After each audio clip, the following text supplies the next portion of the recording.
Shabbat Shalom, bienvenidos a esta bellísima jornada de Shabbat, que nos va a llevar a Shabbat en este bendito Yom, en este bendito día. Vamos a estar con los capítulos 4 y 5 de Bereshit, de Génesis, y vamos a estar también consultando libros que van a apoyar lo que vamos a leer de Bereshit, de Génesis, para que nos dé una visión más amplia del carácter de las cosas, ¿verdad? De las cosas y de los personajes que se van a hallar inmersos en esta historia de Bereshit, Génesis. Entonces, pero antes, saben ustedes que hacemos unas puntualizaciones de algunos temas que nos llaman la atención durante esta semana, algunas opiniones que nos hacen pensar, en algunos casos contradecir lo que ha venido siendo esta semana, ¿verdad? Solo vamos a hacer mención de 3 puntitos que va a ser que primero un repaso al capítulo 3 anterior a este que hemos estado viendo en Bereshit la semana pasada en Shabbat, que se vio reflejado el primer Talmud, y pasamos por ahí un poco de puntillas porque en Génesis 3.3, si quieren lo podemos leer en Génesis Bereshit 3.3, lo ponemos de vuelta y dice así, para que vean el primer Talmud que hubo en la historia, y de ahí vienen todos los demás. Fíjense la manera de actuación de Talmud, ¿verdad? Cómo el Talmud acontece. Dice, pero del fruto del árbol que está en medio del huerto, dijo Elohim, no comeréis de él, ni tocaréis, para que no muráis. Esto lo reporta Java, Yahweh, Eva, lo reporta supuestamente informando a la serpiente, porque la serpiente la ha captado con el mensaje, y entonces la manera de contradecir a la serpiente, fíjense, es una manera supuestamente de contradecir a la serpiente. Pero aquí incurre Eva, Yahweh, en Talmud, porque le dice, del huerto dijo Elohim, no comeréis de él, ni lo tocaréis para que no muráis. Aquí añadió ya, porque Elohim no le dijo en ningún momento, ni lo tocaréis. Repasen ustedes y verán, en todo el relato de Bereshit, de Génesis, que no es así. Esto es una añadidura de Java, una añadidura de la mujer, que luego sería judaísmo y luego serían muchas religiones, ¿verdad? Y añadió el hecho de que le puso en la boca de Elohim palabras que él no dijo. Dice, Elohim dijo, no comeréis de él ni lo tocaréis para que no muráis. Mentira, añadidura, Talmud. Así que desde aquí le seguimos el rastro a lo que es el Talmud. Mandamientos añadidos y Torah añadida, ¿verdad? Entonces, volvemos a los puntos que teníamos y decir que ya referente a la situación que se ha vivido y se está viviendo, que es lamentable que la gente no se motiva ni ante situaciones tan excepcionales como las que hemos vivido, y gregariamente, borreguilmente, incluso se puede decir que con alegría van a los establecimientos a enjuagarse las manos, a ponerse guantecitos, y lo hacen con interés. No lo hacen con fastidio, no, lo hacen con interés. Y es que no se motivan ni ante situaciones excepcionales, cuando las situaciones excepcionales realmente es lo que forja a hombres excepcionales. Recuerden a aquellos hebreos cautivos en Babilonia, del libro de Daniel. Vivieron situaciones excepcionales y aprendieron a ser hombres excepcionales en medio de medidas excepcionales. Pero sin embargo, pues la gente no sabe motivarse y todos predican una misma cosa, que es la misma bazofia, ¿verdad? Y gente que se supone que tendría que predicar pues en contra de cogerle miedo al sistema, lo que hace es que te anuncia y te pregona que tomemos medidas y que no dejemos de de enjuagarnos las manos, de darnos con lejía los zapatos, de dejar los zapatos, de ponernos mascarilla, etc. Y por otro lado te dicen que no entres en pánico, pero su discurso es este trastorno obsesivo, y es que son serpientes. Estamos hablando gente que predica, son serpientes, porque por un lado le piden al pueblo que no entre en pánico y por otro lo llaman al pánico propagando esas medidas de cuidados intensivos. ¿Cuidados intensivos de qué? ¿Qué es lo que quieren proteger? ¿Por qué le tienen tanto miedo, un miedo atroz a la muerte? Porque saben que no son y se quieren hacer pasar. Saben que no son porque hablan de que la gente no entra en pánico y los primeros que han entrado en pánico son ellos, creyéndose a ese sistema y siendo idólatras. Por eso tienen tanto miedo a la muerte, porque realmente saben que no son, se están haciendo pasar, y ese es el pecado mayor que tiene ese sistema de puterío bestia, ¿verdad? Que se quiere hacer pasar por amada, siendo prostituta, idólatra, porque todo se lo cree. Todo lo que sale en las noticias, todos los reportadores, todos los informantes, se lo cree.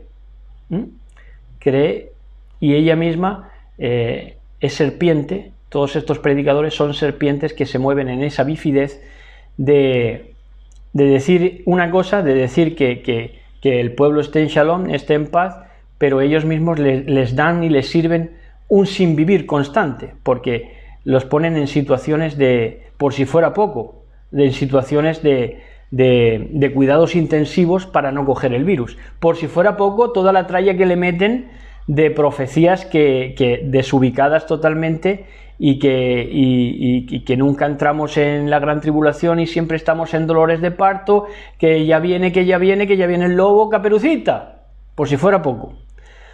Bueno, pues esas son las situaciones del mundo en la actualidad. No se motivan ni ante situaciones excepcionales.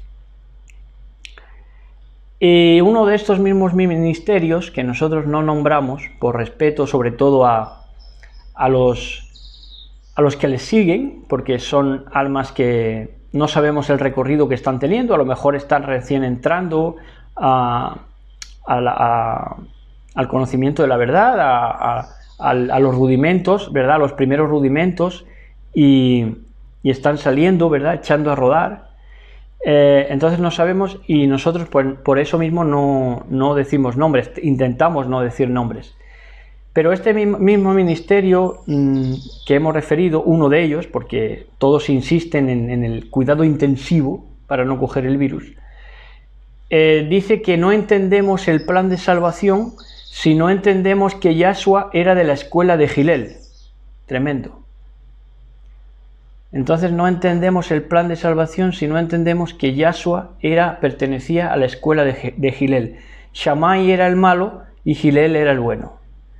Sabemos que son dos caras de la misma moneda, sabemos que es ese sistema bífido de la serpiente, sabemos que es izquierda y derecha ya adelantada a los tiempos de Yahshua, esas dos escuelas, Shammai y Gilel.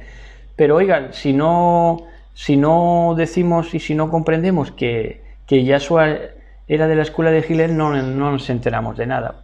Por favor. ¡Qué estupidez más grande! Atesoran, señoras y señores. No tiene sentido, no tiene el menor sentido. Gilel, si se hubiera valorado su escuela, hubieran seguido todos a Yahshua HaMashiach en tropel, si de verdad hubieran valorado la sabiduría.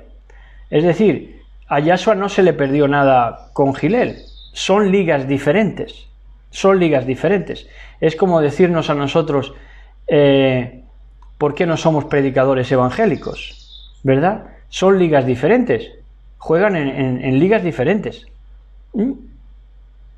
Y no precisamente, no están jugando la liga de ascenso, ahí en las escuelas típicas de Gilel, ¿verdad?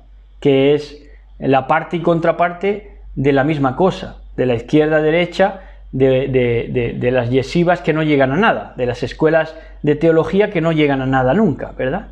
Entonces no es liga de ascenso precisamente, sino una liga que va indescendo, no increscendo, sino indescendo. y si existe esa palabra en italiano, que estaría por ver. Entonces, van a la perdición, ellos y todos los que promulgan esta serie de estupideces que no tienen ningún sentido. Y ahora sí, ya entramos en Bereshit, Génesis, capítulos 4 y 5, que se va a llamar, con justa razón, y quiero que lo vertebren pensando en este título constantemente a lo largo de esta enseñanza, porque va a ser esto lo que vamos a comprender hoy. La ofrenda de los errantes. Lo que vamos a ver hoy es la ofrenda de los errantes. Lo que quieren disponer los errantes, y los errantes no solamente en el término de vagar por la tierra, sino errantes en el término de errar el blanco, de no dar con lo que es, ¿verdad? Porque no tienen la Torá en el corazón, por eso erran el blanco constantemente. Bueno, y ahí vamos leyendo en mucha reverencia en el nombre de nuestro patrón Yahshua HaMashiach, va por ustedes en este precioso y bendito Shabbat.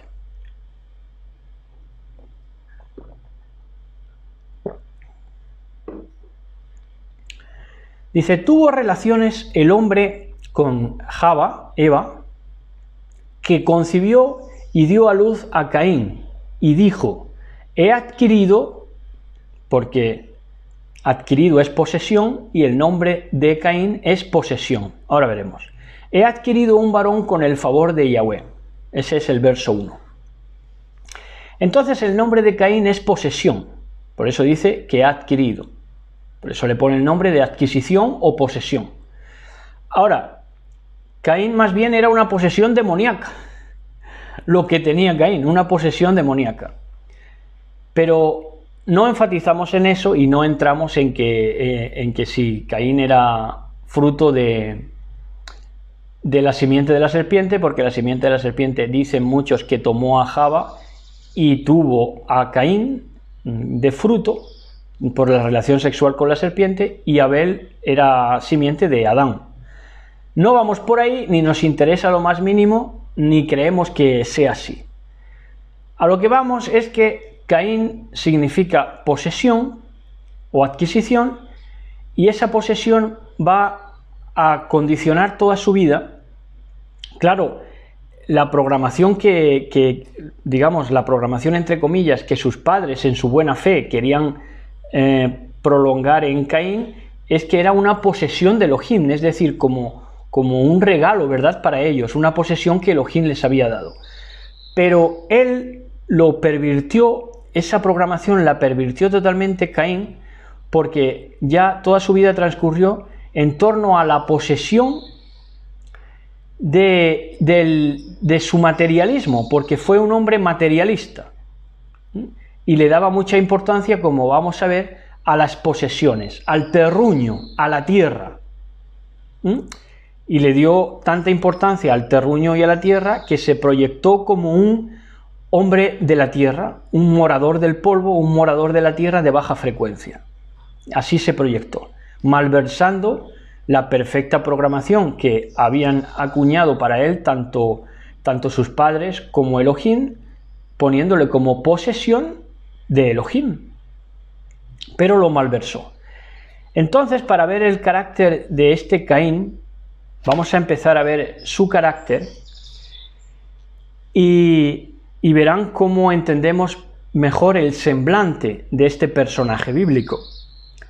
Dice en el libro de Melquisedec, para referenciarles por si quieren leerlo, un libro maravilloso, en el capítulo 6, verso 17 en adelante, dice, Adán y Java no estaban solos en sus reflexiones.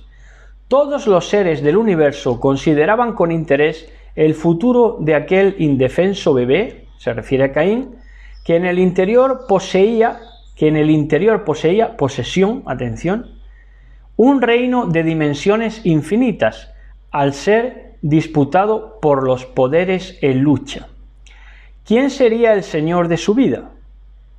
¿Quién tomaría posesión de él, a su vez, no? ¿Caminarían sus pies por el camino ascendente que lleva a la vida, o la ruta descendente que termina en el abismo de una muerte eterna? Viendo al niño esbozar su primera sonrisa, la pareja súbitamente se acordó de la promesa del Creador que era confirmada en cada sacrificio. Él nacería, el Mashiach, nacería de la mujer como niño con la misión de redimir a la humanidad. Por lo tanto, les daba pie a pensar a los padres, y por eso les llamaron posesión, porque querían que fuera la posesión de Elohim para redimir a la humanidad. Entonces, en el verso 18 dice, ¿no sería Caín ya el cumplimiento de la promesa? El infante con sus ojitos brillantes de alegría se parecía tanto a los corderitos que nacían y crecían con la misión de ser sacrificados. Querían ver un reflejo de los corderitos en el niño, a fin de que el niño fuera quien redimiera a la humanidad. Entonces, considerando así la pareja apretando al hijo junto al pecho, comenzó a llorar sin consuelo. Cuán terrible sería, ya se pusieron en la tesitura de que tuviera que ser sacrificado igual que los corderitos, cuán terrible sería ofrecer a su hijo inocente al rudo altar. Por un lado sí querían que fuera el redentor de la humanidad, pero por otro, claro, les tocaba que era su hijo. Para la pareja compungida por el dolor, apareció al fin el sol brillante haciendo revivir con sus cálidos rayos las promesas que señalaban hacia un Salvador que, todavía en el futuro, nacería también del dolor para cumplir el eterno plan de redención. Bendecido por el Creador y envuelto por el amor y cuidado de los padres, el niño se desarrollaba en su naturaleza física y mental, tomándose cada día en el objetivo mayor de una incansable batalla entre las huestes espirituales. Adán y Java, ansiosos por hacerlo comprender las verdades de la salvación, lo tomaban en los brazos en cada amanecer y al borde del altar le señalaban el Edén distante, contando aquellas historias de emoción, las cuales el pequeño Caín todavía no conseguía comprender muy bien, no ubicaba bien Caín. ¿Cuál fue la alegría de aquellos padres al verlos en una mañana de sol señalar con su manita hacia el hogar de la nostalgia? Mirá, mirá, ahí está el Edén, pronunciando el nombre sagrado del Creador. Emocionados lo tomaron en los brazos pidiéndole que repitiera ese sublime nombre que, cual llave de felicidad, siempre les descubría un paraíso de eterno amor. Todas las huestes de la luz se inclinaron con alegría al oír al pequeño niño pronunciar el nombre del divino Rey.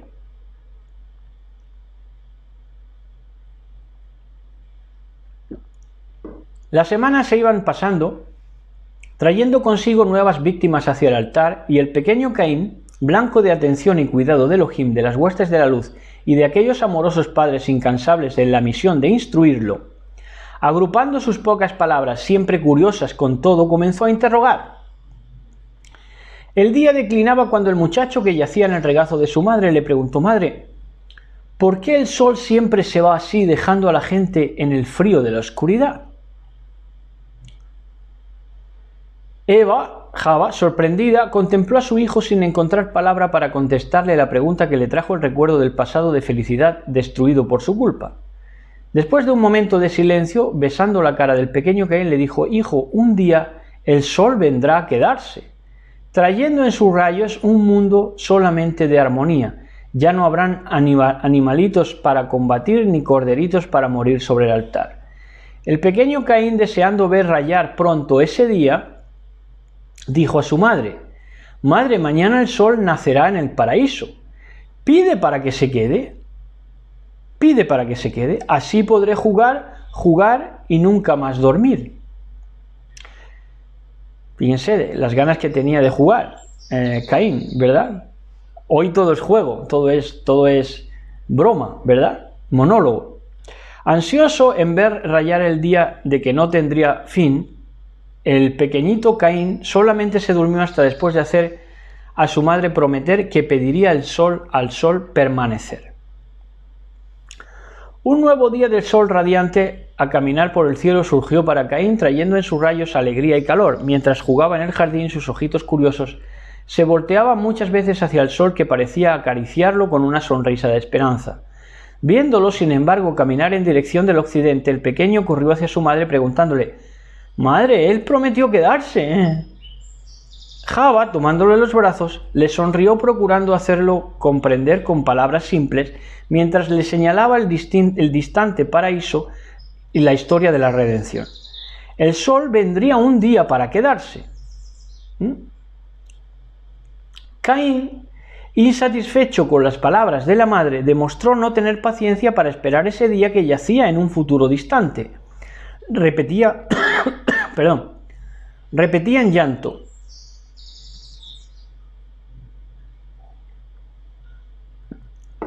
«Yo quiero el sol ahora, mañana no». Java pacientemente procuró calmar a su hijo hablando sobre la luz de Elohim que puede convertir la noche en día. Él lo amaba y podría henchir su corazoncito de brillo, de alegría y paciencia. Podría así esperar feliz el día de sus sueños. Balanceando la cabecita en rechazo al consuelo de su madre, Caín pronunció entre sollozos: «Yo quiero al sol porque yo puedo verlo, al Eterno no». Como una flecha dolorosa, las palabras de rebeldía de Caín penetraron en el corazón de Java, haciéndola llorar amargamente. Los fieles en todo el universo se unieron a ese llanto. Una tristeza infinita se cernía sobre el corazón del Creador rechazado. Se esbozaba en los gestos de Caín los primeros pasos por el camino descendente de la rebeldía. ¿Cuántos los seguirían rumbo a la muerte? Inconsciente de la tristeza que se había abatido sobre el reino de la luz, Adán, al ver el sol declinar en el horizonte, dejó su trabajo en el campo dirigiéndose hacia la casa. Tenía un cántico en el corazón al caminar hacia un encuentro más con los suyos. Al acercarse al altar, vio junto a él a su compañera postrada en llanto. El pequeño Caín yacía allí también llorando. Tomándolo en los brazos, Adán le preguntó con ansiedad: «¿Qué sucedió, hijo mío?». Caín tristemente respondió: «Mamá dejó ir al sol todavía». Amparando al hijo con su brazo izquierdo, Adán puso su mano derecha sobre el hombro de Java, mas no encontró palabras para consolarla. La frase dicha por su hijito pareció rasgarle el corazón, haciéndolo revivir la caída. Después de reflexionar, Adán, sintiéndose culpable, respondió a Caín: «Fue papá quien dejó ir al sol todavía, hijo mío». Con sollozos de gran tristeza, Adán se unió a ellos en llanto. El recuerdo del Salvador, sin embargo, lo consoló. Secando sus lágrimas y las de su hijito, le dijo con ternura: «Podemos alegrarnos, hijito, pues Elohim prometió hacer el sol para siempre brillar en el cielo. Él será como el fuego que aparece en el altar, expulsando a las tinieblas de la noche». Con los ojitos vueltos hacia el último claro de arrebol, Caín permaneció sin consuelo. En aquel atardecer no hubo, como de costumbre, una alegre cena. La pequeña familia, entristecida, permaneció silente a meditar por largas horas, hasta que soñolientos durmieron bajo la luz de las estrellas. El enemigo y sus huestes, en sarcasmo de maldad, se burlaban en aquella noche del sufrimiento de Elohim y sus fieles. Repitiendo las palabras de rebeldía del pequeño Caín, se jactaba como vencedor. Era un desafío al Creador, pronunció: «Mira cómo mi pequeño esclavo te rechaza. Lo mismo se dará con aquellos que han de nacer. Estoy seguro que el derecho del dominio jamás saldrá de mis manos», alegaba Satanás. Todas las huestes rebeldes repitieron en eco las afrentas del engañador, humillando a los súbditos de la luz que sufrían del lado del Eterno. Con sus afrentas, el enemigo procuraba hacer a Elohim desistir de su plan de redención. Si eso sucediese, su reino de tinieblas se extendería por toda la eternidad, suplantando el dominio de la luz. En respuesta al desafío del enemigo, el Eterno solamente afirmó: «Aunque todos me rechazaren, yo cumpliré la promesa». El Creador no soportaba el pensamiento de ver al pequeño Caín caminar hacia la perdición. Por él intercedía cada día ofreciendo ante la justicia su sangre que vertería, Yahshua HaMashiach. Ángeles poderosos lo guardaban en cada momento, espantando las tinieblas espirituales que lo acechaban, procurando volverlo insensible a los beneficios de la salvación, que eran ilustrados por los símbolos. Adán y Java, en su incansable ministerio de amor, todos los días enseñaba a Caín las lecciones espirituales ilustradas o refrendadas en la naturaleza. En cada Shabbat procuraban afirmar en su mente juvenil la esperanza de una vida eterna que sería fruto del sacrificio del Salvador. Él, después de vivir una vida sin pecado, moriría como un cordero, Yahshua HaMashiach, para poder expulsar para siempre las tinieblas. Caín se conmovía a veces con las enseñanzas, mas casi siempre cuestionaba vacilante y rebeldemente preguntaba: ¿por qué Samael se fue a rebelar? Samael, Satanás. ¿Por qué Samael se fue a rebelar? Cierta noche, rehusando al oír los consejos de sus padres, los acusó de todo el mal diciendo: si ahora no tenemos un sol a brillar es por culpa de vosotros. La contemplación del Edén distante bañado en sol hizo nacer en el corazón juvenil de Caín pensamientos de aventura.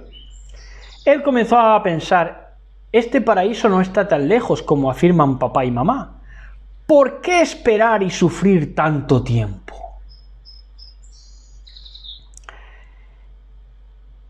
Él es tan bello, es de él que surge todos los días el sol. Si lo conquistáramos al sol, será fácil detener la luz en su fuente. Culto solar babilónico, de ahí viene. Así viviremos en un paraíso de eterno sol. Fíjense, las ideas de aventura de Caín llenaron el corazón de Adán y Java de tristeza. Vieron que su interés era solamente por el tiempo presente, materialismo. Ahora lo va a demostrar su propia biografía, su propia historia. Él soñaba con un paraíso de felicidad y luz conquistado por su fuerza. En sus planes no sentía la necesidad de un Salvador. ¿Para qué? ¿Para qué si era tan joven, inteligente, lleno de vida y de ideales? No necesitaba nada más. Caín, juzgaba él, ¿verdad? No tenía la necesidad de ningún Salvador. ¿Y para qué va a morir nadie? Si aquí no tiene que morir nadie. Empezó a pensar, a cavilar. Caín, ¿verdad? Aquí no tiene que morir nadie. ¿Redimir a quién? Si está todo bien. Lo único que no tenemos al sol secuestrado, a la luz secuestrada, ¿verdad? Así decía: los días de luchas, intercesiones y sacrificios por el destino de Caín se fueron pasando. Oportunidades preciosas para pegarse al Salvador surgían cada día delante de él, mas todas las rechazaba una por una. En su incredulidad llegó a dudar de la existencia de ese Elohim, el cual jamás había visto. Había oído, pero no había visto. A los padres que, afligidos pero siempre con paciencia, procuraban librarlo de la perdición hacia el cual estaba caminando, prometió un día, después de sonreír con aire de incredulidad, creer en el Salvador y en su plan de salvación, si se diera el caso de que él se volviese visible en la hora del sacrificio. Luego lo reportarían de otra manera los soldados romanos, ¿verdad? Baja de la cruz, ¿verdad?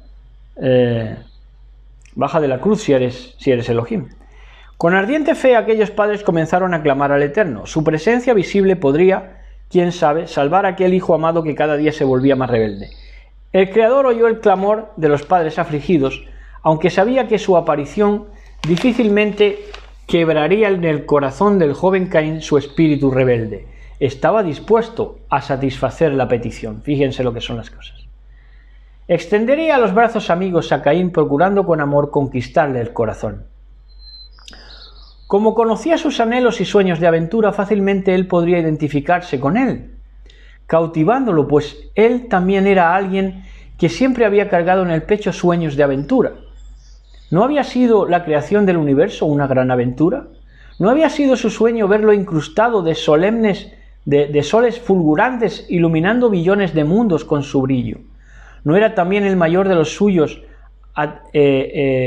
atravesar el valle de la muerte, en sueños está hablando, atravesar el valle de la muerte en la búsqueda de la conquista del Edén distante, uniendo para siempre el sol en su cielo? Tenían muchas cosas en común. Caín estaba curioso en aquel día sexto. En la faz de los padres veía el ánimo y la alegría fruto de una fe grandiosa. Estimulado por esa expresión de confianza, El joven comenzó a ayudarles en los preparativos para el Shabbat. El sol finalmente se escabulló rodando hacia el poniente, dejando como de costumbre su rastro de nostalgia que anunciaba miedo. En medio de las tinieblas, Caín discernió la figura blanca del cordero siendo levantado hacia el altar por las manos del Padre. Ese incansable sacerdote, Coanim, que siempre estaba implorando al Creador por la salvación de su amado Hijo. Con la mano levantada, Adán se preparaba para el golpe que podría, quién sabe, romper en el corazón de Caín su incredulidad, haciendo nacer en un solo momento la creencia en la salvación. De sus labios se escapa entonces la plegaria de la fe: Padre eterno, oye mi petición, mi hijo precisa de ti, solamente una mirada tuya podrá conquistarlo, ven, patrón. Esta oración sincera cayó en los oídos de aquel hijo conmoviéndolo. Solamente la plegaria ya sería suficiente para convencerlo de la existencia real de un Salvador. Mientras seca las lágrimas de la emoción, Caín se estremece al oír el ruido del golpe de la muerte. Todo era solemne en aquel momento. ¿Vendría el Creador del mundo en respuesta a la oración de amor de su padre? ¿Cómo lo encararía en su incredulidad? Un fuerte brillo envolvió pronto toda la colina, bañando también el valle oriental. Los ojos bien abiertos de Caín se posaron entonces en los ojos amables del Creador, que traía en la faz un brillo superior al del sol, mas no ofuscante. Contemplándolo con admiración, Caín exclamó: «Él es joven como yo, se parece al sol». Adán y Java, conmovidos por la gran nostalgia, tenían deseos de saltar al pecho del Salvador y besarlo, pero dejaron que él se encontrase primero con Caín. Con alegría vieron al precioso hijo envuelto en los brazos del gran amigo, que era parecido a su astro. Después del largo abrazo, Elohim abrazó y besó también a la querida pareja, compañeros en el sufrimiento. Con alegría salieron a pasear por los jardines de la colina. Al centro iba el Creador y Caín, y a los lados Adán y su compañera. Cuánta felicidad experimentaban en esos pasos. Estaban completos. Caín, conquistado por el afecto del Padre Eterno, le mostró sus animales de estimación y su pequeño jardín cargado de lindas flores. Cómo estaba encantado de verlos coloridos en aquella noche deshecha por el brillo del Creador como bajo la luz del día. Parecía hasta como si el mismo sol hubiese bajado a ellos. Al pensar en el sol, Caín, como lo amaba mucho, comenzó a hablar sobre él diciendo: «Como él es bello y bueno». Cuando él se va, no obstante, deja en sus lágrimas de sangre un sentimiento de tristeza y temor. Todo desaparece en su ausencia. Los animales, el jardín, hasta los pajarillos silencian sus cantos, pero basta él decir que va a aparecer y todo se llena de encanto. Encanto no sería la palabra, alegría.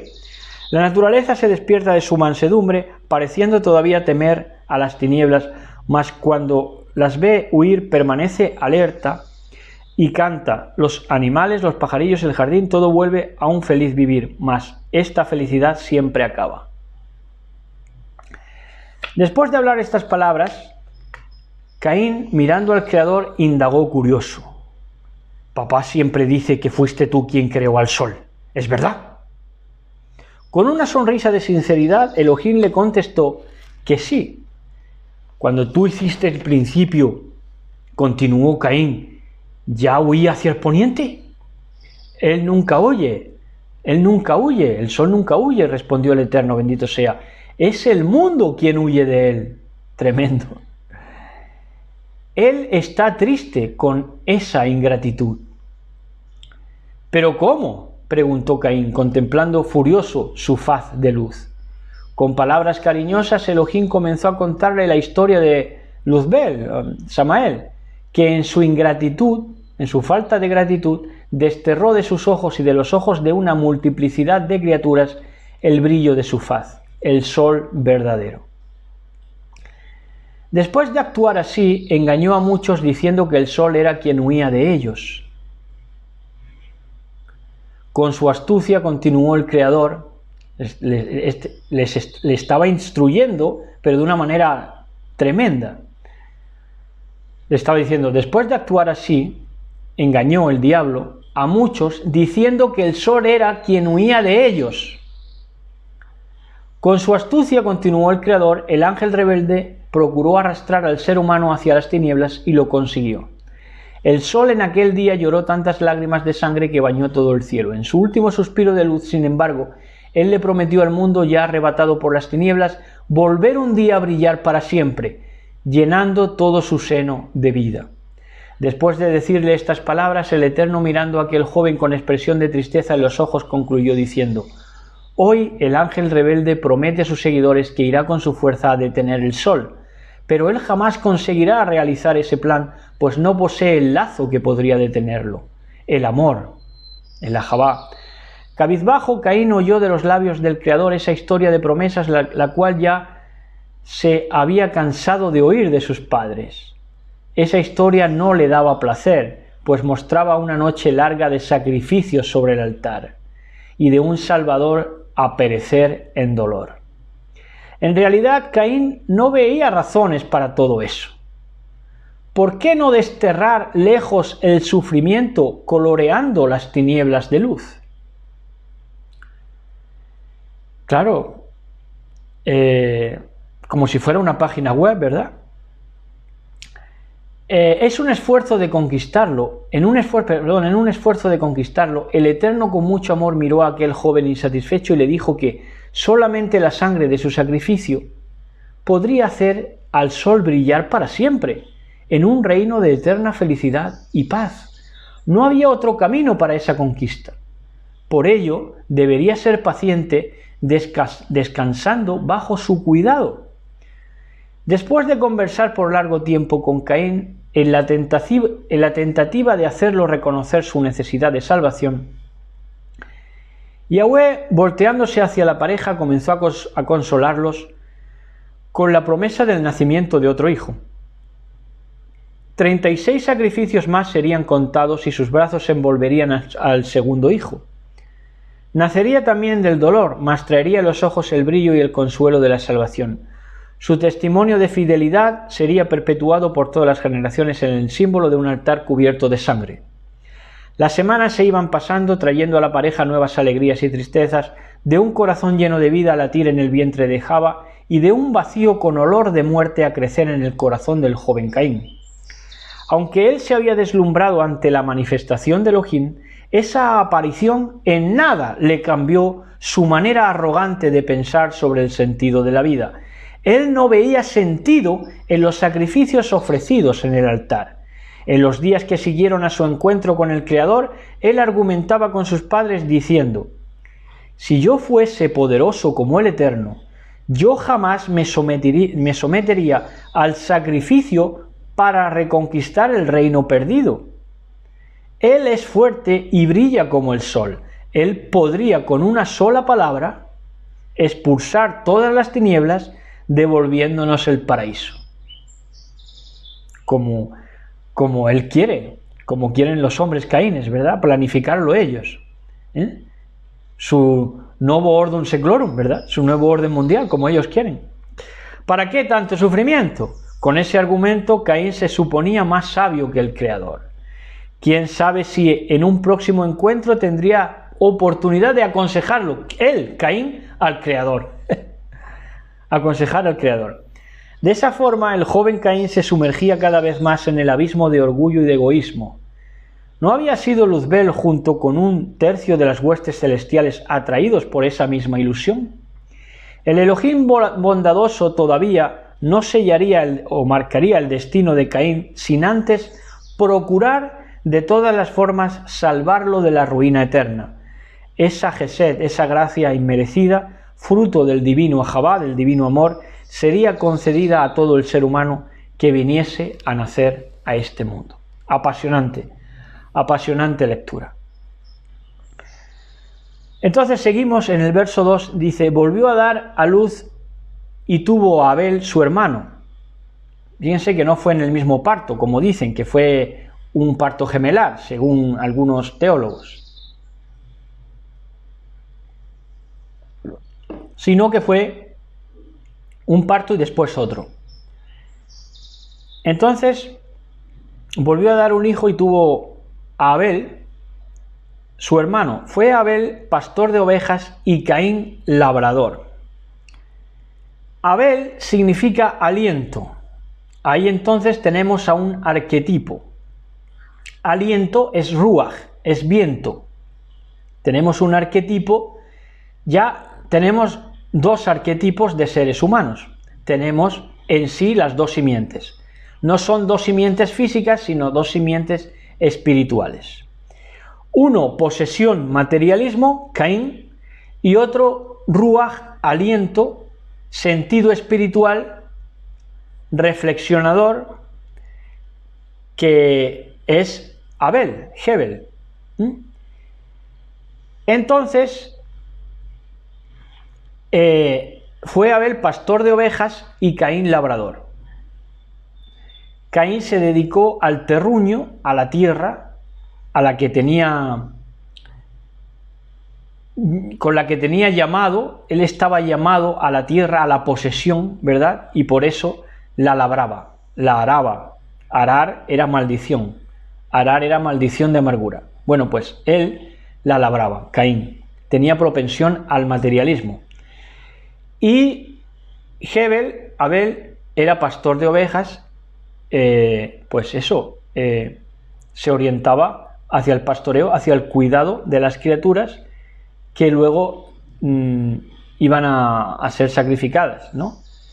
Y claro, esto ya comportó en Caín, atención a este dato, porque esto no lo ven quizá no lo hayamos visto en la biografía de Caín, es que Caín, pese a que Caín era quien trabajaba, digamos, la frecuencia baja, el suelo, que estaba maldito por arar, maldición de amargura, pero con todo esto, Caín, en la teología, se puede decir, que manejaba Caín en ese momento, se sentía superior a Hebel, a Abel, porque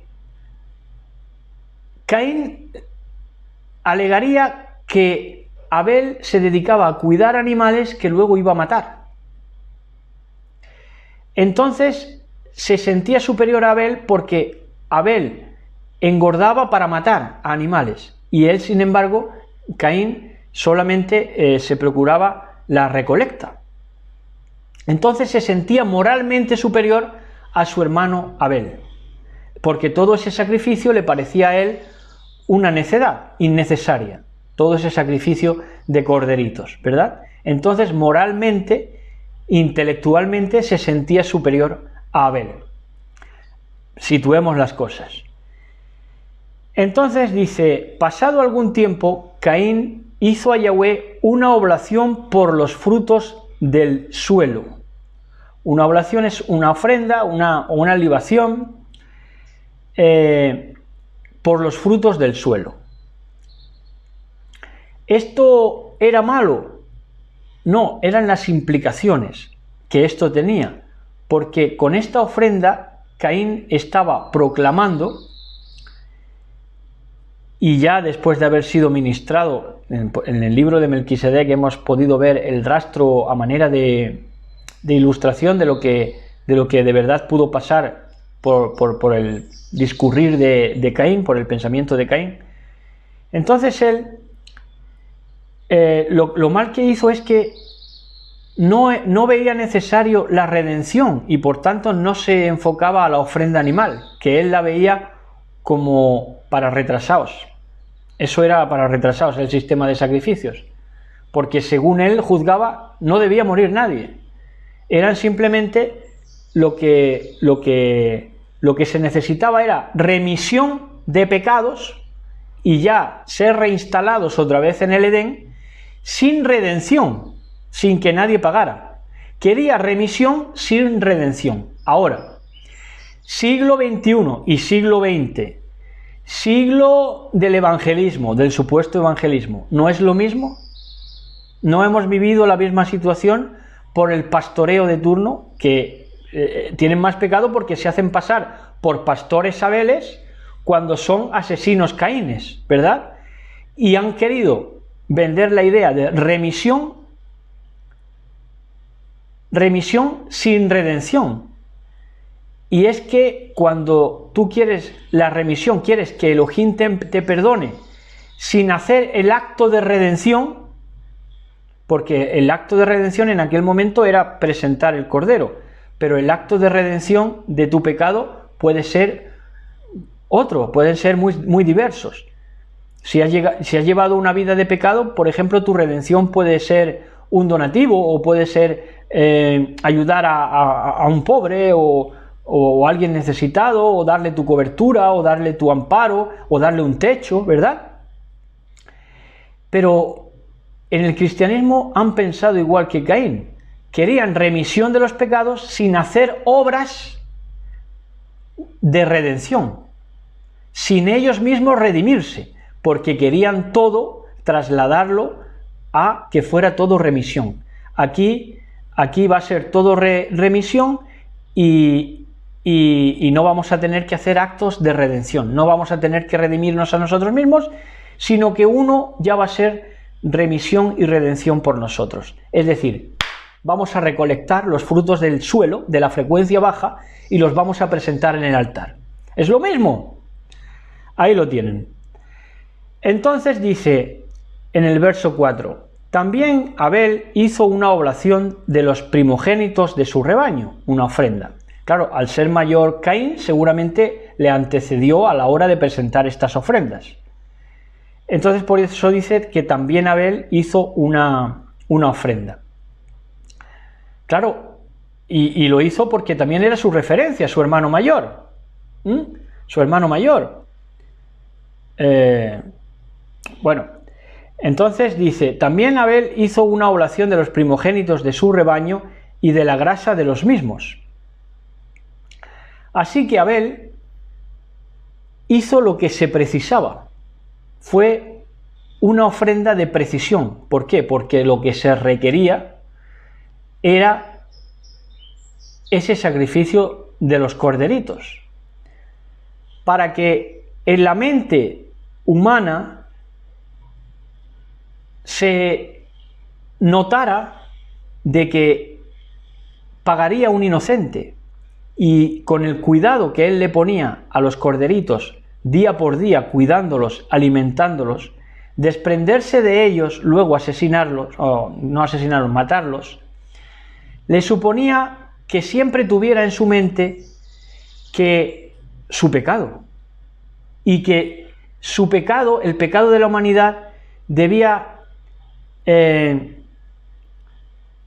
instruirse de tal manera para que llegara un momento de que ese sistema de sacrificios de animalitos, de corderitos, ya no sucediera.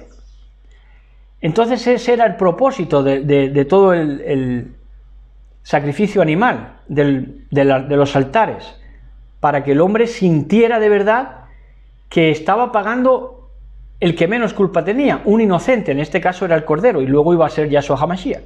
Entonces, para que les doliera su pecado, en definitiva. Entonces esto era preciso, esto era precisión, esto era dar una ofrenda de precisión, ¿verdad? Y Yahweh, por eso Yahweh miró propicio, fue propicio porque la ofrenda de Abel fue la precisa, lo que se requería, para que al hombre le doliera su pecado, por tener que entregar a un animalito que habías cuidado y mimado durante meses o años incluso. Por eso te dolía tu pecado, te dolía de que este sistema siguiera siendo así, ¿entienden? Por eso Yahweh miró propicio a Abel y su oblación, su ofrenda. Pero sin embargo, la ofrenda de Caín, la ofrenda de los errantes, no miró propicio a Caín, Elohim, mas no miró propicio a Caín y su ofrenda, por lo cual se irritó Caín en gran manera y se abatió su rostro. ¿Y por qué se abatió el rostro de Caín? Porque él esperaba otra cosa, esperaba que Elohim le aplaudiera. Aplaudiera su transcripción mental rebelde de discursar en su mente que no era necesario que muriera nadie. Esto era lo que él quería ofrecer en el altar. Mira, yo te voy a ofrecer estos frutos de la tierra porque aquí no es necesario que muera nadie. Deja al retrasado de Abel que te siga ofreciendo sacrificios, pero tú y yo vamos a apañarnos aquí, tú das aquí un brochazo y una varita mágica y nos devuelves al Edén y aquí no ha pasado nada. Y no es necesario que muera nadie, ni que mueran más corderitos, ni que muera nadie. Así que vamos a apañarnos, que esto no es necesario que muera aquí nadie. Entonces,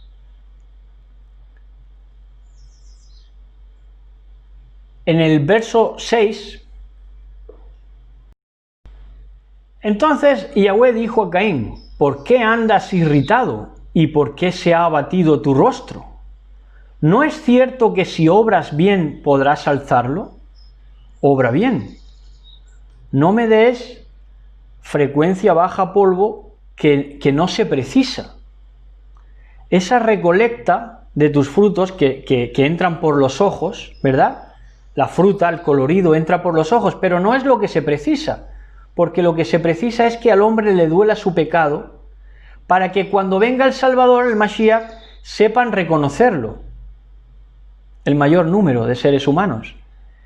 Entonces, Yahweh dijo a Caín: ¿por qué andas irritado y por qué se ha abatido tu rostro? No es cierto que si bien obras podrás alzarlo, mas si no obras bien, a la puerta está el pecado, acechando como fiera que te codicia, y a quien tienes que dominar. Al pecado tienes que dominarlo.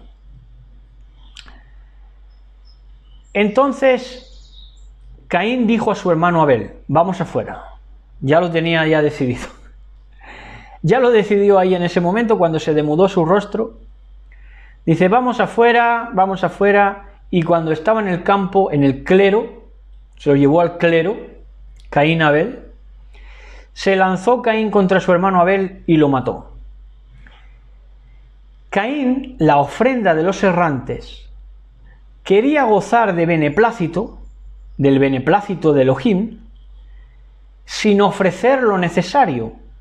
¿Qué era lo necesario? La vida animal. La vida animal, la vida natural. La vida animal tenía que preceder a la vida espiritual, y por eso esa vida animal tenía que ser sacrificada.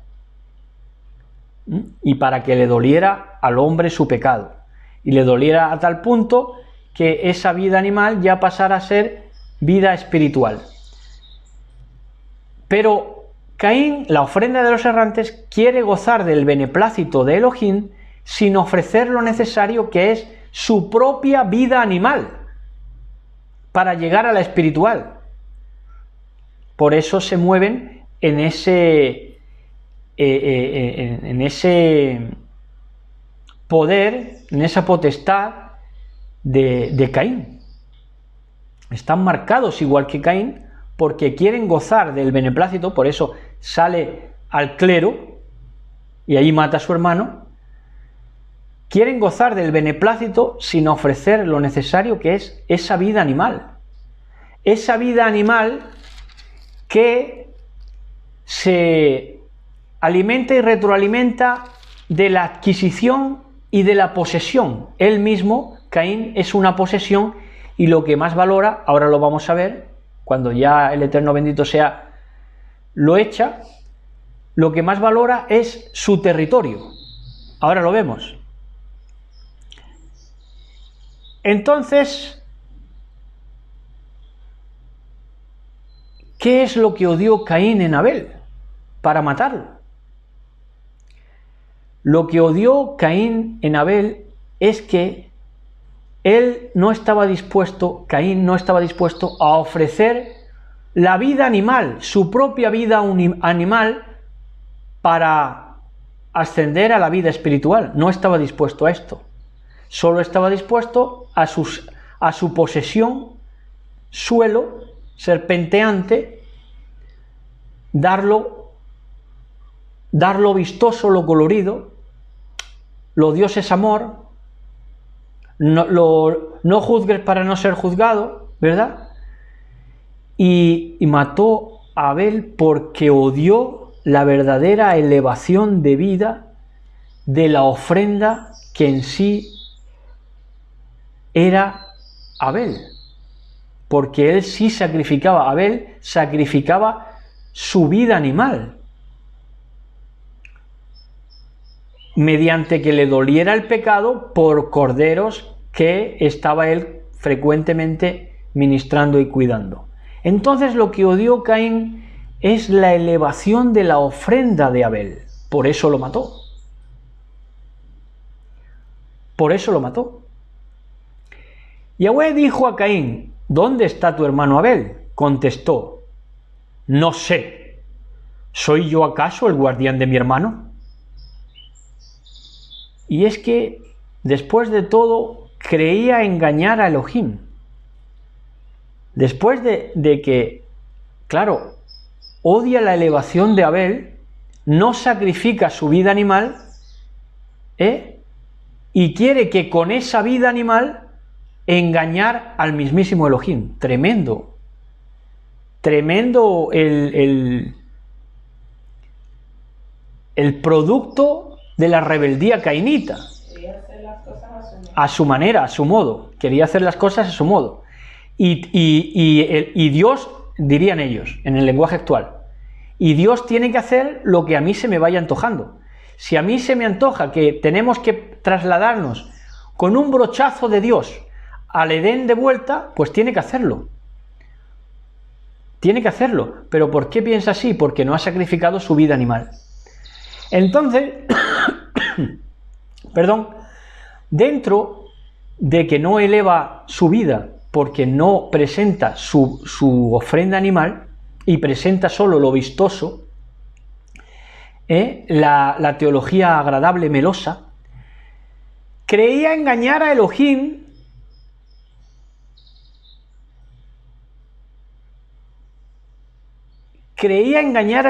diciendo: no sé, ¿soy yo acaso el guardián de mi hermano? No sé dónde para mi hermano. Creía engañar a Elohim. Solo le hace daño a Caín no haber matado a su hermano, no odiar la ofrenda elevada de su hermano, sino que lo que de verdad le dañaba era perder lo material. Ahora verán, perder lo material, perder su posesión, su adquisición. No hay un poder que lo acapara todo, que acapara todas las riquezas, todo el oro. Dice: ¿soy yo acaso el guardián de mi hermano? Replicó Yahweh: ¿qué has hecho? Se oye la sangre de tu hermano clamar a mí desde el suelo. Y aquí vemos 2 de Pedro 3:9.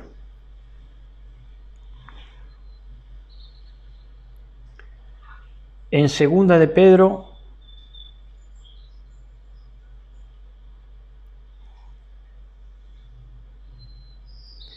3:9 dice: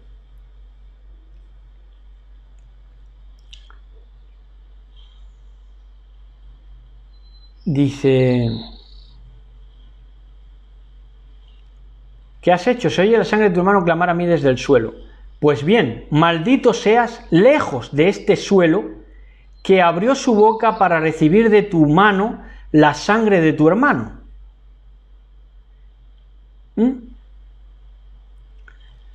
La sangre de tu hermano.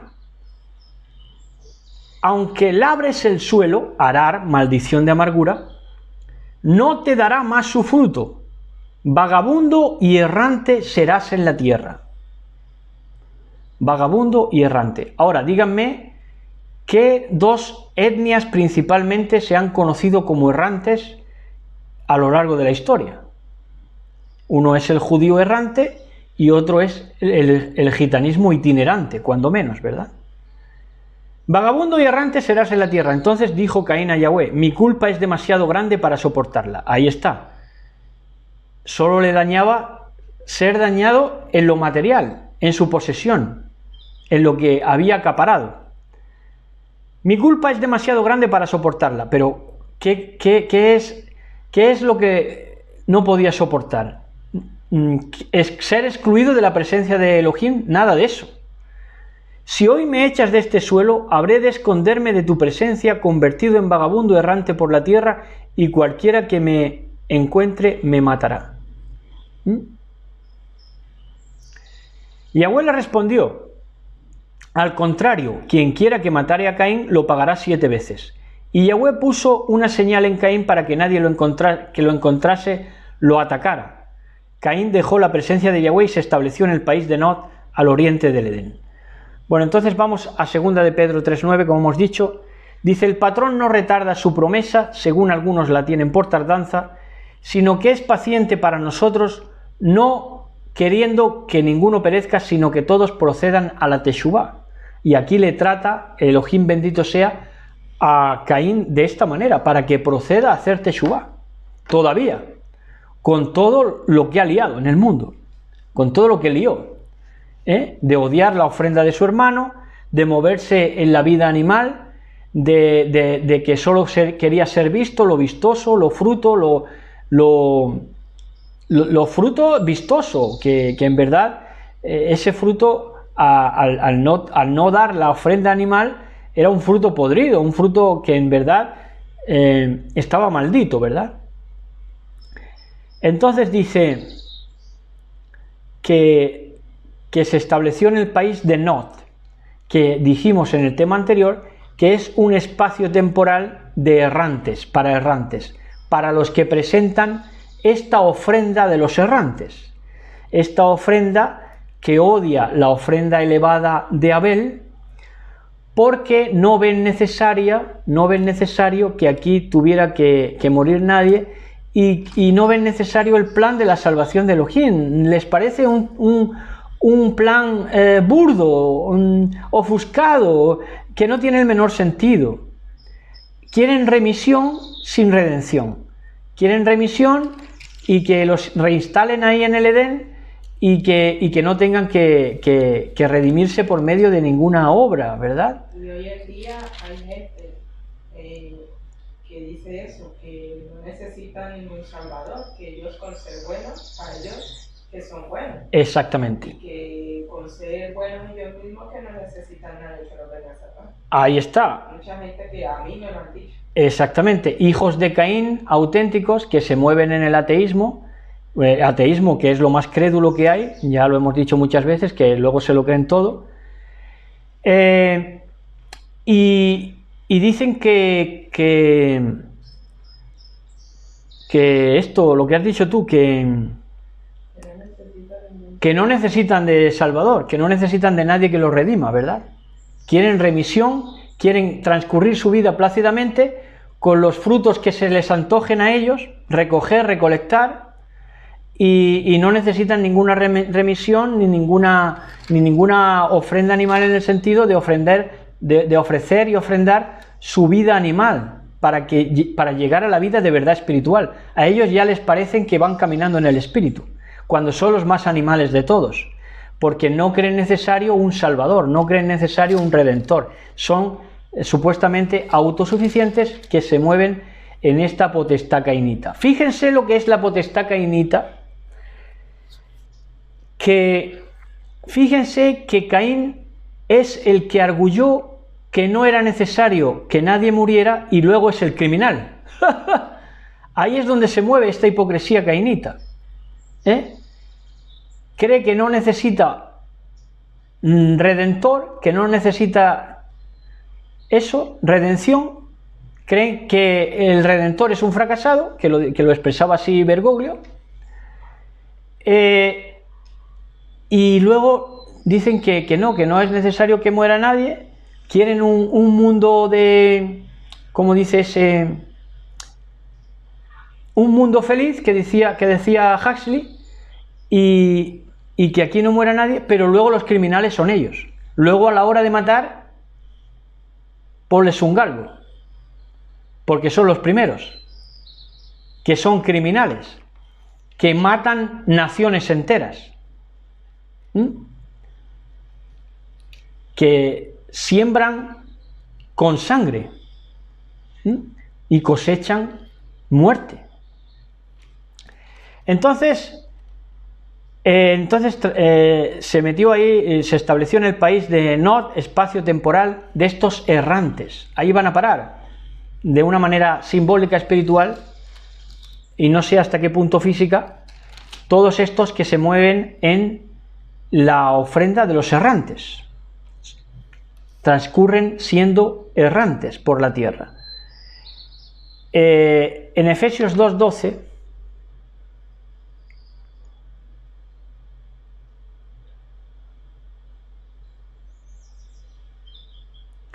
en Efesios 2:12 dice así, dice, fíjense lo que es ser errante. Incluso los errantes se pueden hacer teshuvá, pueden arrepentirse. En aquel tiempo estabais sin Mashiach. Sin Mashiach es errante. Alejados de la ciudadanía de Israel y ajenos a los pactos de la promesa.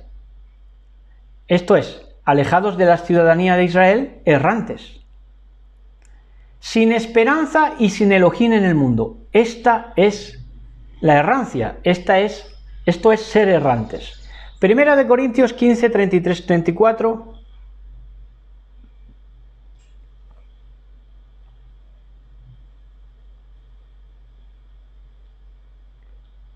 ...15, 33, 34... leyendo en mucha reverencia para los preciosos y preciosas de nuestro Mashiach. Dice así: no se dejen engañar. Las malas compañías cainitas, materialistas, posesivas, que quieren acaparar, que piden diezmo, que piden recolecta. ¿Qué es recolecta? Frutos, vistoso, vistosidad, teología que regala al oído.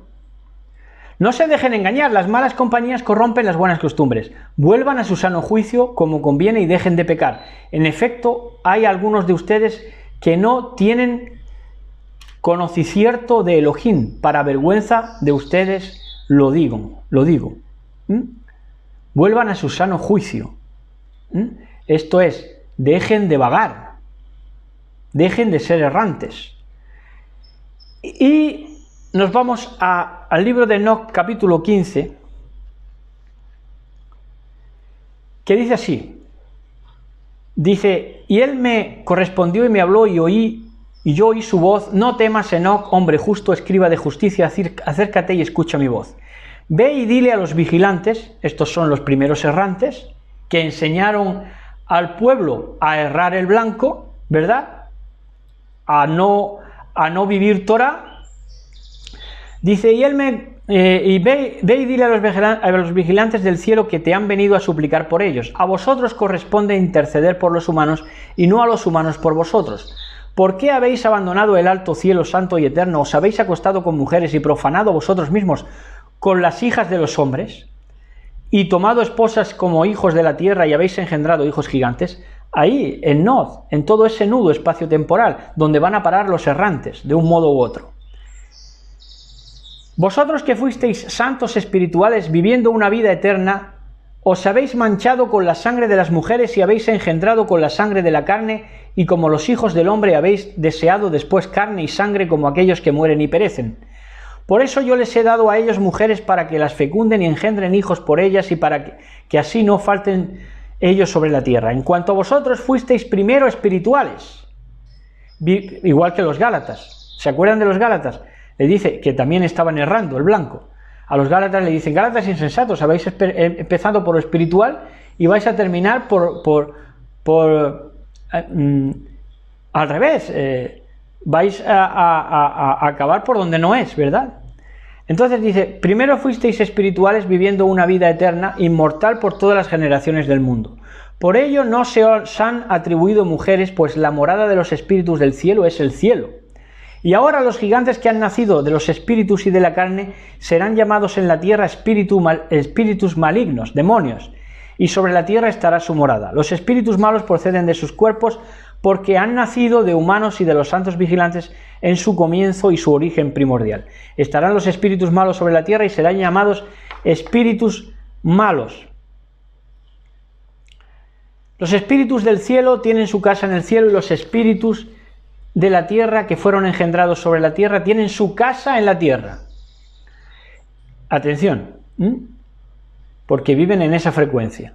Y los espíritus de los gigantes de los Nefilín que afligen, oprimen, invaden, combaten y destruyen sobre la tierra y causan penalidades, ellos, aunque no comen, aunque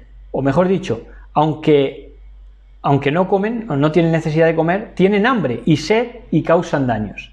Estos espíritus se levantarán contra los hijos de los hombres y contra las mujeres, porque de ellos proceden. Estos son los errantes, estos son los espíritus. ¿Qué son los espíritus inmundos? Errantes, ¿verdad? Y todo esto, toda esa situación de envidiar la ofrenda de elevación de tu hermano, de aquellos que conviven contigo, de manera de que ninguneándonos. Eso es cainita, eso es errante, eso es demoníaco, ¿verdad? Y hermanos mayores, que nosotros teníamos esa referencia, por eso presentábamos las ofrendas, porque lo veíamos en ellos y nos creíamos que de verdad servían al Todopoderoso, cuando estaban siendo errantes, ¿verdad? Y estos decían que o nos hacían, cuando teníamos 15 y 16 años, o nos hacían un hombre viniendo a por nosotros a que trabajáramos para ellos gratis, o moríamos en el intento. Y luego nos vamos a reír mucho de estas situaciones de ese espíritu cainita errante, ¿verdad? Nos vamos a reír mucho de que nos querían hacer a nosotros hombres, a los que sí sabíamos ofrecer y ofrendar nuestra vida al Eterno bendito sea, con elevación, ¿verdad? Con gallardía, con hombría. Bueno, eso dicho sea de paso. Entonces, seguimos. Caín tuvo relaciones con su mujer, que concibió y dio a luz a Henoc. No es el Enoc que luego Elohim se llevó. Construyó una ciudad y la llamó Henoc, como el nombre de su hijo. A Henoc le nació Irad, e Irad engendró a Meyujael, Meyujael engendró a Metusael, Metusael engendró a Lamec. Lamec tenía dos mujeres, la primera llamada Ada y la segunda Sila. Este Lamec tampoco es el padre de Enoc, de Noé. Adá dio a luz a Yabal, que vino a ser padre de los que habitan en tiendas y crían ganado. Su hermano se llamaba Yubal, padre de cuantos tocan la cítara y la flauta. Silá, por su parte, engendró a Tubal-Caín, padre de todos los forjadores de cobre y hierro. Este ya enseñó las armas. Hermana de Tubal-Caín fue Naamá. Dijo Lamec a sus mujeres, que este era forjador de armas. Adá y Sila, oíd mi voz, mujeres de Lamec, escuchad mi palabra. Yo maté a un hombre por una herida que me hizo y a un muchacho por un cardenal que recibí. Esto es una bravatada por miedo, para que no lo mataran, porque se había cargado, posiblemente, según dicen libros apócrifos, a Caín al paso del tiempo. Este Tubal-Caín, que es el forjador de armas. Entonces dice, yo maté ojo conmigo, que yo maté a un hombre por una herida que me hizo, fue un arañazo y lo maté. Y a un muchacho por un cardenal que recibí. Fíjense si soy malo, que soy muy malo, que estoy muy loco, Entonces Caín será vengado 7 veces, más Lamec lo será 77. Una bravatada por miedo. Adán volvió a tener relaciones con su mujer, que dio a luz a un hijo que puso por nombre Set. Set es proveer y agrupación, diciendo, Elohim me ha otorgado otro descendiente en lugar de Abel, porque le mató Caín. También a Set le nació un hijo al que puso por nombre Enos. Este fue el primero en invocar el nombre de Yahweh, Enos. Entonces Enos, tenemos a Set y tenemos a Adán. Entonces eso fue bisnieto. Este Enos, el bisnieto de Adán, fue quien empezó a invocar el nombre de Yahweh. Esto es para lo que le dicen también que el nombre de Yahweh, que el nombre de Yod Hei Vav Hei o Ejie Asher Ejie es inimvocable, que no se puede transcribir ni se puede pronunciar. Bueno, pues aquí lo tenemos. Buscó intimidad Enos con Elohim y invocó su nombre, Yahweh. Y Enos significa hermano nuestro. Ya entrando en el capítulo 5, dice, esta es la lista de los descendientes de Adán. El día en que Elohim creó a Adán, lo hizo a imagen de Elohim. ¿Cómo fue la imagen de Elohim? Los creó hombre y mujer, varón y varona, los bendijo y los llamó hombre. Los llamó a los dos hombre, el día de su creación. Entonces, sin mujer, esto no va tanto para los solteros, porque los solteros están en la vía de encontrar mujer. Claro, es cada vez más difícil para los hijos de Elohim, en verdad, porque los valores que se propagan son la mentira, el engaño, el fraude, el medrar, la chulería, la putería, pero entonces es cada vez más difícil para los solteros. Pero no nos referimos tanto a los solteros, sino que no son hombres sin mujeres, principalmente en el clero. Por eso en el clero son tan maricas, porque un hombre es ante los ojos de Elohim cuando es un hombre con una mujer. Por eso hay tanto marica en el clero. Tenían Adán 130 años cuando engendró a un hijo a su semejanza, según su imagen, a quien puso por su nombre Set. Después de engendrar a Set, Adán vivió 800 años y engendró hijos e hijas. Cuando Adán murió tenía 930 años. Set tenía 105 años cuando engendró a Enos, y vivió Set después de engendrar a Enos 807 años y engendró hijos e hijas. Cuando Set murió tenía 912 años. Y así todos, bueno, si quieren lo leemos, sí, lo vamos a leer. Enos tenía 90 años cuando engendró a Kenán, vivió Enos después de engendrar a Kenán 815 años y engendró hijos e hijas. Cuando Enos murió tenía 905 años. Fíjense que no tenían prisa tampoco por hacer hijos, ¿verdad?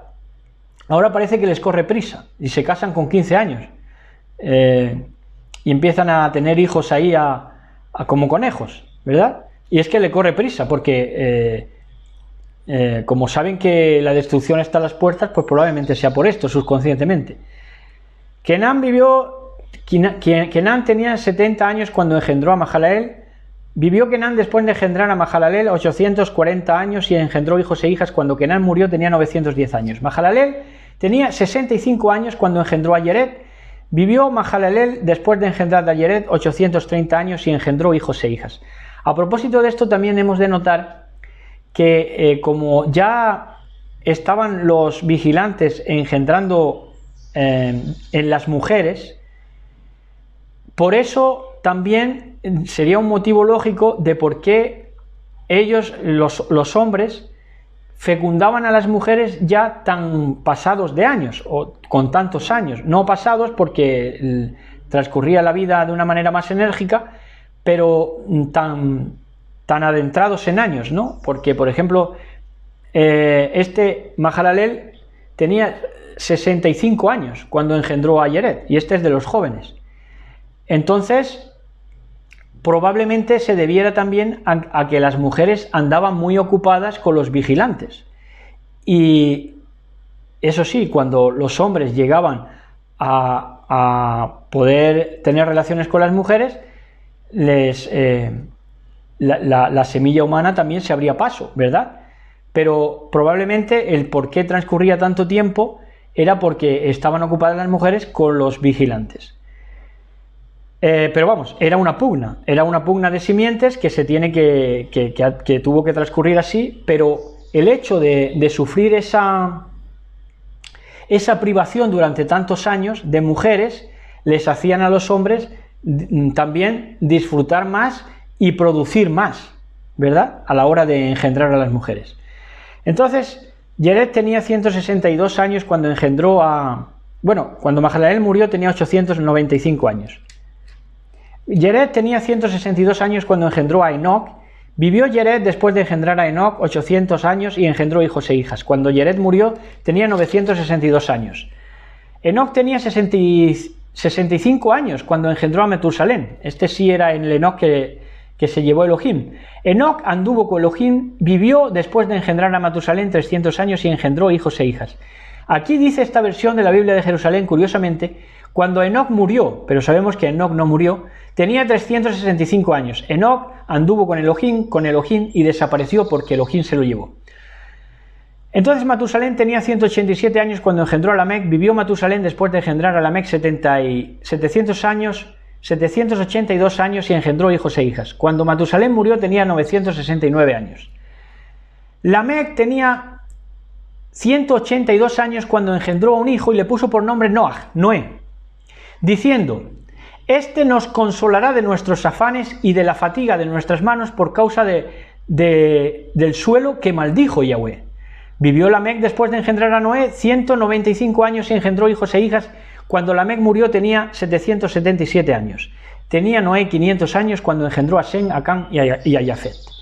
Entonces miren la programación que le quisieron hacer todos estos errantes que se movían la mayoría en esa ofrenda errante de odiar la elevación, de querer engañar a Elohim, principalmente con sus posesiones, con sus adquisiciones, con sus posesiones, queriendo engañar, haciéndose pasar por lo que no eran, ¿verdad? Fíjense la programación que le quisieron poner a Noah. Noah es descanso o reposo, Noé. Y es que lo querían de mascota o para rayos, porque dice que este nos hará descansar, ya nos hará descansar a fin de que Elohim ya nunca nos aflija y ya podamos estar todos en remisión sin redención,